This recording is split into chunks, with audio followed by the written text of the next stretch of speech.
All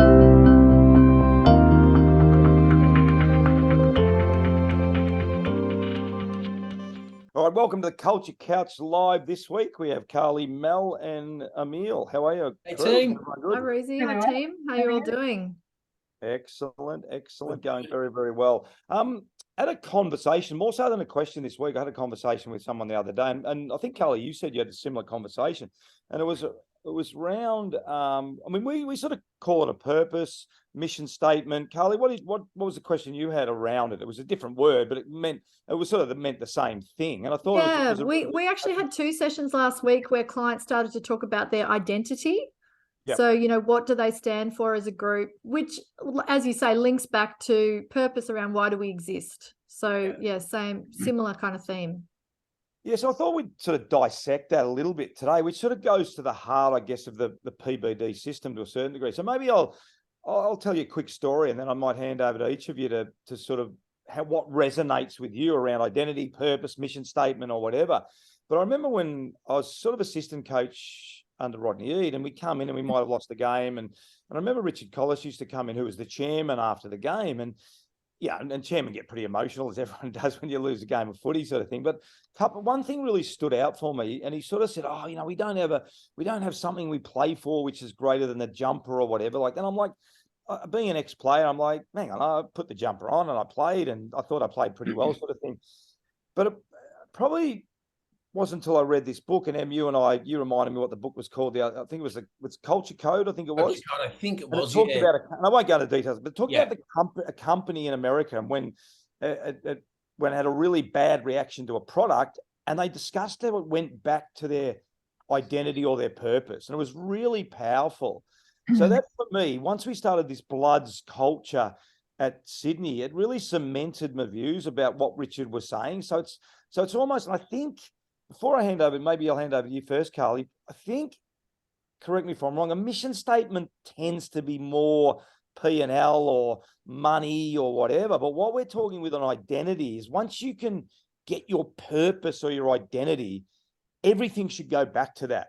Yeah, and that's what happened with the Bloods. Are you a Blood today? Did you play for the Bloods? And it was really, really powerful how it started to become more than just winning and losing game of footy. Yeah. Yes, Carly, do you want to pick up that thread? We had a bit of a conversation around that before we came on. Yeah, absolutely.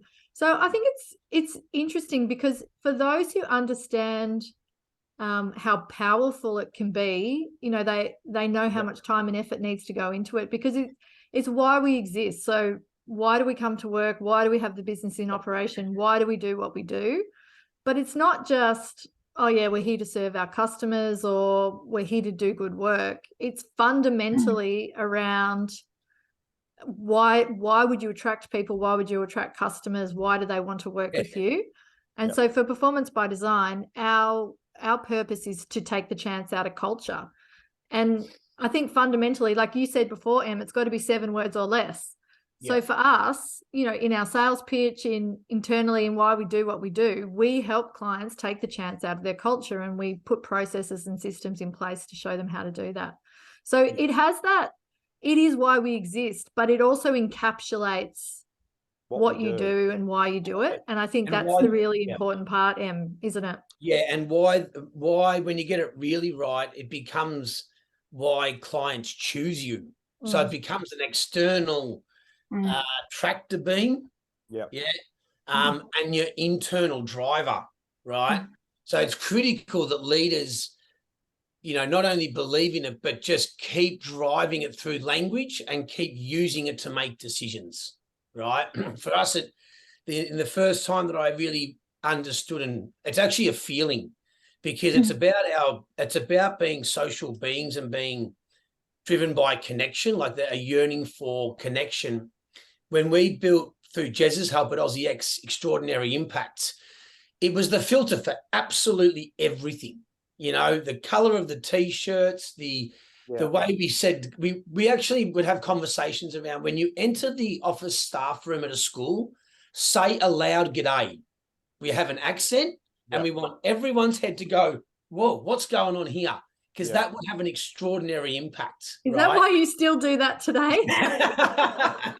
Giving away some secrets here, but And then as I was sort of touching on before the episode, a lot of that time in that era, we were, hiring young, as we said, Aussies off the boat that weren't really in the mindset of coming to Canada to work, right? They had other things on their mind. Yeah. But to share some of the stories that ran through the business of extraordinary impacts, it became a kind of this competitive internal driver. And so then we wrapped awards around it. We had a golden tea that we sprayed all gold, and you won the tea and you had that for the next month. And it was a real badge of honor. It was a plastic tea worth $2 with a plastic ball on the top, but everything was extraordinary. Everything was about extraordinary impact, and it drove everything that we did. And it became a very powerful internal compass and external sort of tractor beam, if you will.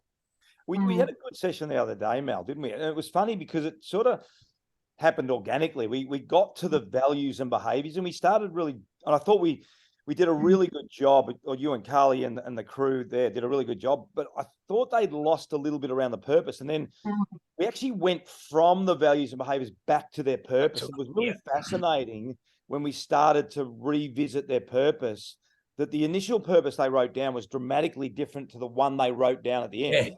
It's all got to dovetail in, doesn't it? Your behaviors are your actions that take you back to the purpose. And I really enjoyed that session because it started to become, and in business, a bit like sport, you've got to be careful you don't become too transactional.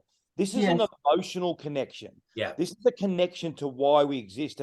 And it started to become that emotional connection, didn't it, in the room where they started to talk about family, and things like that, which were very way away from the business that they were in. And I really liked that session. Oh, it was a real eye-opener in so many ways, not just in terms of the journey that they've been on with us over the last month or two. So the initial iteration of that purpose was exactly what you said, transactional. It was all about, and as a sales firm, I completely get why they came in with that. But 4 weeks later, you had this shift in the mindset of the individuals and why they were there and why they were a team together and what they stood for, which was really powerful. And like you say, it was chalk and cheese. And the thing with it as well is, so when we talk about the values and behaviors, it's a much easier exercise for businesses to identify the tangible stuff that's going on every day. When you talk about purpose, which is umbrella, it becomes a different exercise and much trickier. And you really need to sit with it and think about the evolution of it, because it's not something you can sit down and go, that's it. And we saw that in this process. And I think that's right. It's not like you wake up and some people might, but it's not like you wake up one morning and go, oh, there's the purpose for my business. There's an evolution, isn't there, Carly, to sort of work out. And I'm sure, with Ben, and we touched on that before, whoever's business it is, there's this sort of feeling. But then the problem is this transactional component overtakes the feeling. We've got to get ourselves back to the feeling. That really is the purpose or the identity or the mission statement. Should be more around a feeling, shouldn't it? Yeah, and that takes it to the next level. So you can talk about, okay, why we exist, and we can say that in transactional terms, absolutely. But to take it to the next level where it becomes that real guiding point for everyone to pivot on, then it absolutely has to become emotional. And I think the really interesting thing that Mel's mentioning is that it is a frustrating process, and it is something that you've got to be uncomfortable and awkward in. So us as facilitators, we guide the process, but it's really up to the team to determine, what is that phrase or what are those words that connect us together, and what does it look like to sort of bring us to that emotional level. And it's not something we can just go, okay, guys, cool, these are the 4 words, we're done. They've really got to put that time and effort into what does it look like for us and how are we connecting on it and where do we get that emotional level from. And I think for us as facilitators, it's hard to sort of sit in that space and help people understand how to get there. But when you get there, it's absolutely worthwhile. Yeah. But you got to live in it, Mel, don't you? You got to sit in it, not just in that one session. You've got to sit in it and work with it and talk about it and see whether it is comfortable for you, don't you? Well, that's right. It's a process, and it has to feel right. The purpose has to be authentic, and it has to be true to the values of the business. And that's really the point of it. And if I can just add some rigor as well to what Carly said, there is a whole heap of research in the background that actually shows that there is an outtake from a tangible perspective. So growth of businesses is something in the order of 10% greater growth when there is a clear purpose. Yeah. And the other piece, which is really interesting for us in the work that we're doing today, is that the retention is also much greater when there is a clear purpose. And it's magnified today because people want that. People want that in their business. They need it more than ever. Yeah. Well, what it does actually for performance is it optimizes teamwork, right? So because most of our businesses are structured, from the pre-2004 in that sort of chain of command model, right? That was siloed systems of efficiency that worked really, really well until the internet came along and just turned the world into this complex. You might do something in marketing that you don't even know is going to affect someone in ops, and it happens in a millisecond of time. So now we've got this old structure in this complex world. When you have what psychology terms a shared consciousness, which is an understanding of why we all exist, people don't worry about going straight to marketing to ops and saying, hey, this is not working. Let's figure it out. They don't go up to their boss or bitch and moan to the person next to them and then up to their boss and stay in their silo.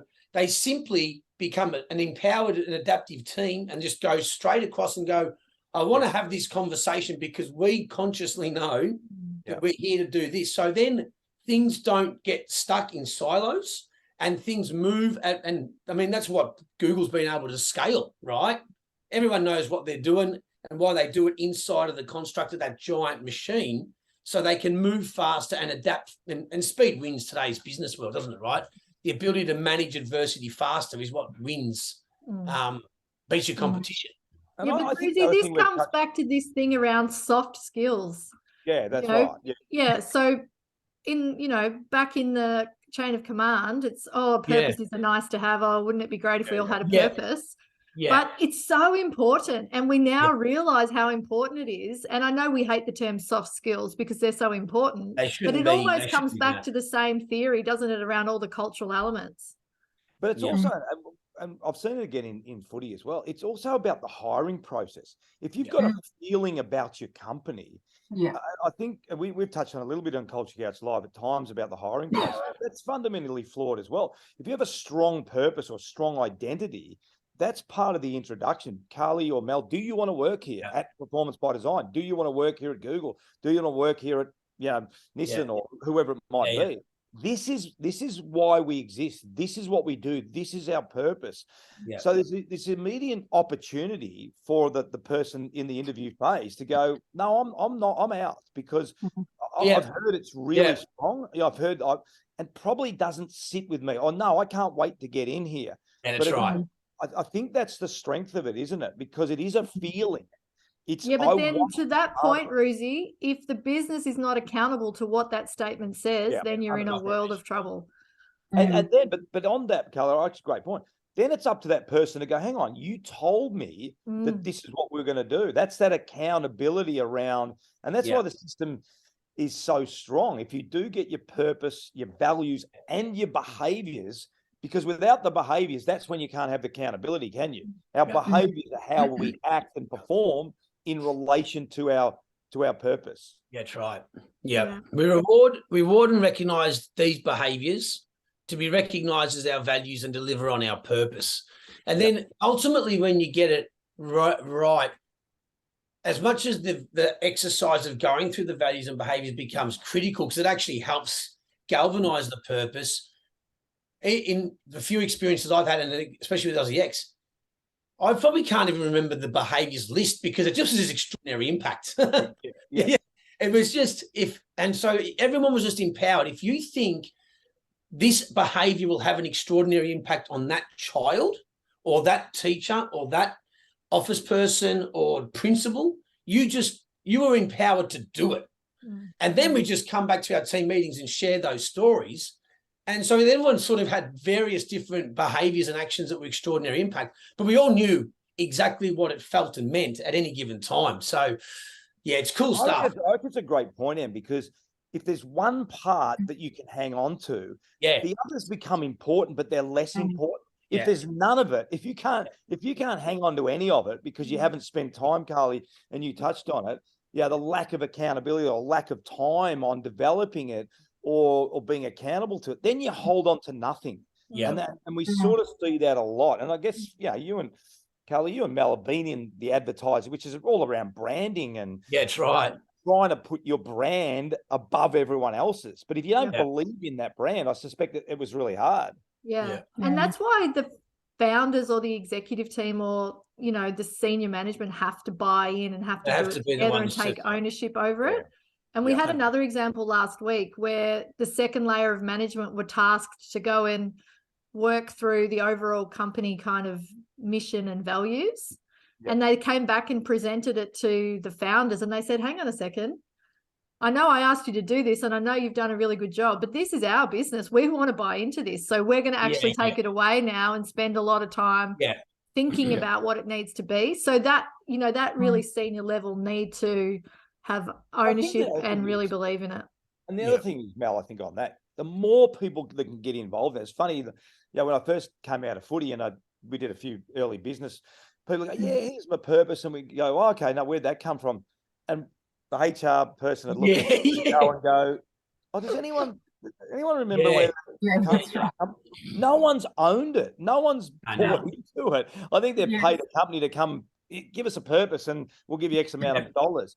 Again, Mel, the more people that believe in it and buy into it, clearly the bigger the company, the harder it is to get everyone involved. But the more you get buy-in for the purpose, values, and behaviors, the more likely it is to be successful, isn't it?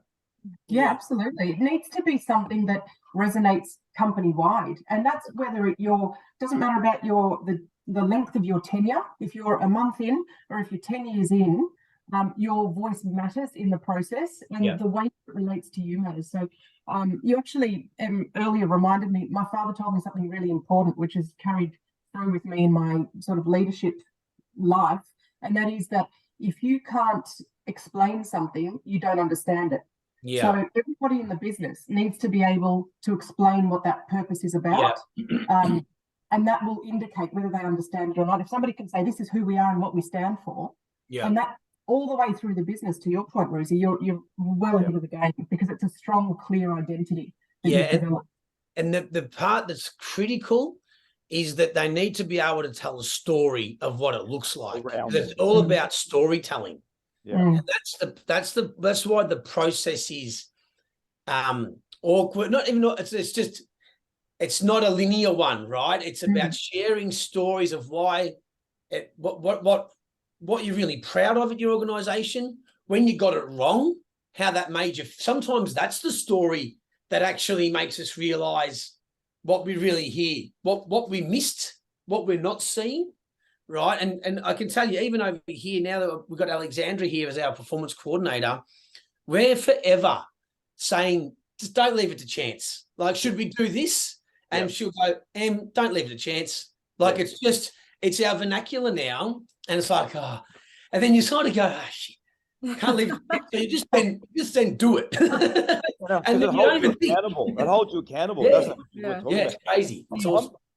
Unbelievable. Fantastic. I've really enjoyed the conversation. I'm going to give everyone who's watching a challenge. Look at your company purpose. Is there a connection to it? I'm going to ask anyone that's watching this, look at it. Do you connect with it?